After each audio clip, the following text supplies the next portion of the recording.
विदर्भातील अनेक जिल्ह्यांमध्ये पुढील 2 दिवस तीव्र उष्णतेची शक्यता वर्तवण्यात आली आहे.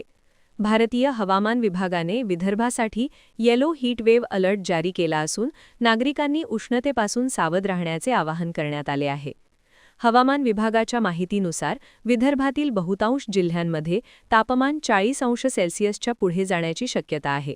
विशेषतः अकोला, अमरावती, यवतमाळ, बुलढाणा आणि वाशिम या जिल्ह्यांमध्ये उष्णतेची लाट जाणवू शकते. या भागात दुपारच्या वेळेत प्रखर ऊन आणि गरम वारे वाहण्याची शक्यता असल्याने नागरिकांनी अनावश्यकपणे घराबाहेर पडणे टाळावे असे आवाहन करण्यात आले आहे. दरम्यान नागपूर, चंद्रपूर आणि वर्धा जिल्ह्यांमध्येही तापमान 40°च्या आसपास नोंदवले जात आहे. उत्तर-पश्चिमेकडून वाहणाऱ्या गरम वाऱ्यांमुळे तापमानात आणखी वाढ होण्याची शक्यता हवामान विभागाने व्यक्त केली आहे. अमरावती, वर्धा आणि अकोला जिल्ह्यांसाठी विशेष हीट वेव्ह अलर्ट देण्यात आला आहे. त्यामुळे लहान मुले, ज्येष्ठ नागरिक आणि उष्माघाताचा धोका असलेल्या व्यक्तींनी विशेष काळजी घ्यावी, पुरेसे पाणी पिणे, डोक्यावर टोपी किंवा कापड वापरणे आणि दुपारच्या कडक उन्हात बाहेर जाणे टाळावे असा सल्ला देण्यात आला आहे.